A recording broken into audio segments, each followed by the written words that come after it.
हिमाचल प्रदेश के विश्वसनीय jeweller Bhushan jewellers Solan. आज हिमाचल प्रदेश में कोरोना वायरस की स्थिति और सुधार हुआ है। पिछले कल 2 केसेस और जो अस्पताल से डिस्चार्ज हुए हैं।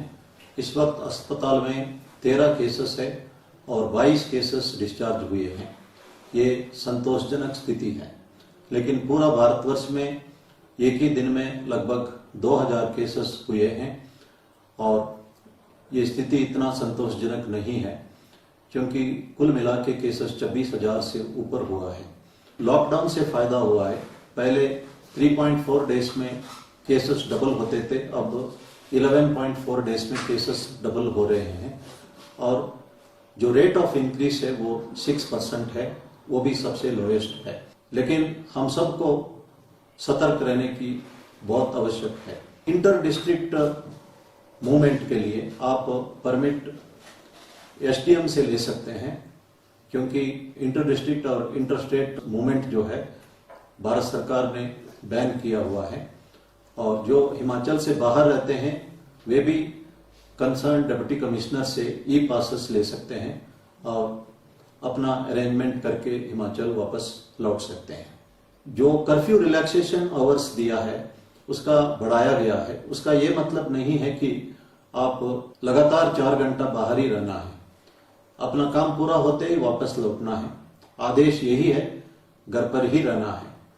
और जो सीनियर सिटीजन्स है उनका भी भारत सरकार ने आदेश दिया घर के अंदर ही रहे और जैसे अर्ली मॉर्निंग वॉक के लिए छूट दी गई है, लेकिन जिनको मेडिकल एडवाइस दिया वही बाहर निकले, जो सीनियर सिटीजन्स, और बाकी सीनियर सिटीजन घर के अंदर ही रहना उचित रहेगा। ये भारत सरकार का आदेश भी है।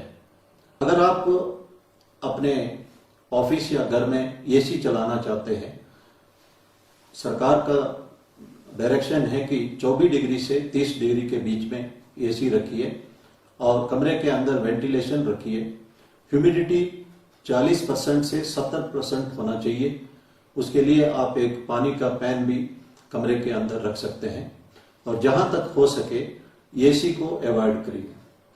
और जो क्वारंटाइन जिन्होंने कंप्लीट किया है वे सतर्क रहने की आवश्यकता है, क्योंकि पॉजिटिव केसेस में भी नेगेटिव होने के उपरांत फिर पॉजिटिव आ जाता है और जो केसेस नेगेटिव पाने के उपरांत फिर पॉजिटिव क्वारंटाइन में रहते वक्त भी हुआ है।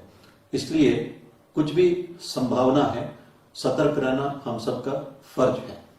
भारत सरकार ने बार्बर शॉप खोलने की इजाजत नहीं दी है। मध्य प्रदेश में एक बार्बर ने अपना शॉप खोली और 6 लोगों को संक्रमित किया है। इसलिए हम सबको भारत सरकार का इन आदेशों का पूर्ण रूप से पालना करना है। ये एक सुनहरा मौका है बच्चों के लिए पढ़ाई करने का।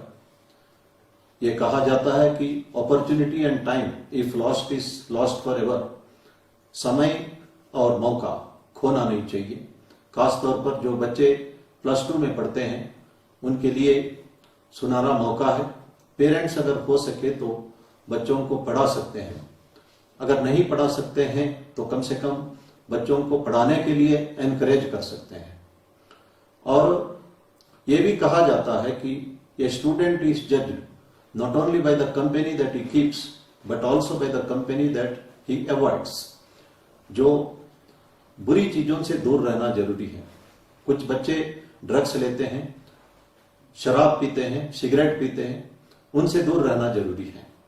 और जो मेहनत और लगन में विश्वास करते हैं उन बच्चों के संपर्क में रहना भी जरूरी है। कहा जाता है कि ये burning tree can not only burn itself, it can burn the whole forest. It has to be isolated. A tree with fragrant flowers can send the fragrance across the forest। कुछ अच्छे बच्चे हैं, अपना कामयाबी हासिल करके पूरे समाज को अच्छा संदेश भी देते हैं। 2 रुमाल है, एक रुमाल में अगर हम लहसुन को बांधेंगे, दूसरे में गुलाब के पंखुड़ियों को बांधेंगे, इसका स्मेल अलग अलग होगा।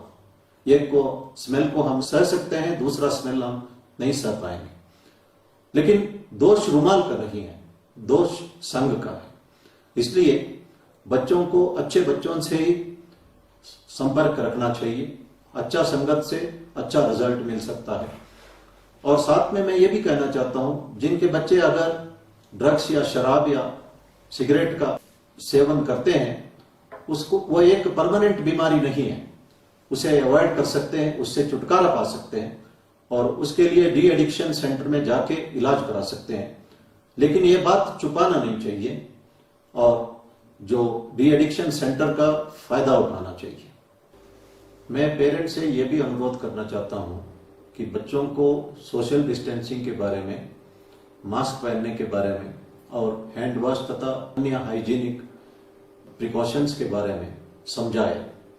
और मैं बहुत पेरेंट्स को जानता हूं जो बच्चों के एग्जाम टाइम में कई महीने छुट्टी लेके बच्चों के साथ रहते हैं, बच्चों को पढ़ाते हैं, जो नहीं पढ़ा सकते हैं बच्चों को पढ़ाने के लिए प्रोत्साहन करते हैं। आप लोगों के लिए एक सुनहरा मौका मिला है। सरकार के आदेशानुसार आपको घर पर ही रहना है। मैं चाहता हूं कि ये सुनहरा मौके का फायदा सारे पेरेंट्स उठाए और बच्चों को पढ़ाई में मदद करें।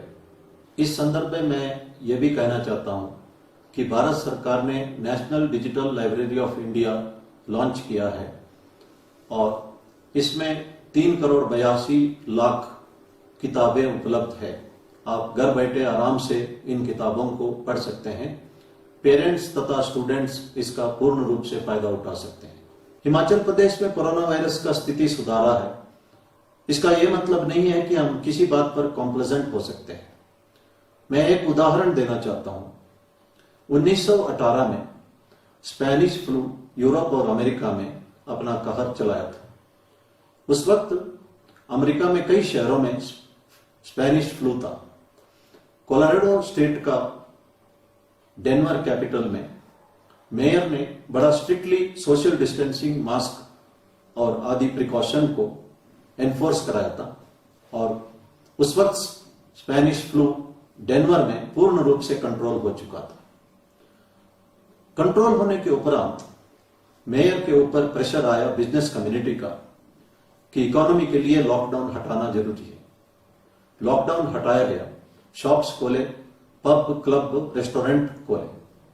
उसके उपरांत लोगों ने सोशल डिस्टेंसिंग रखना भूल गए और मास्क पहनना भी भूल गए। इसका नतीजा ये हुआ, उस वक्त अमेरिका में सबसे ज्यादा डेनवर के लोग संक्रमित हुए और सबसे ज्यादा लोग डेनवर में मरे। हम ये डेनवर का एग्जाम्पल से सीखे और इस वक्त हालत सुधर गया करके किसी तरह का लापरवाही करना नहीं चाहिए। पूर्ण रूप से संयम बरतना है, पूरा डिसिप्लिन मेंटेन करना है। इस वक्त कुछ अच्छी खबरें आ रही है, कुछ प्लाज्मा थेरेपी के बारे में, कुछ दवाइयों के बारे में और कुछ टीका के बारे में, और यह भी कहा जाता है कि कुछ महीने में टीका भी आ सकता है। इसलिए लेट अस बी होपफुल और तब तक हम और डिसिप्लिन और मेंटेन करें और एब्सोल्यूट पेशेंस रखें।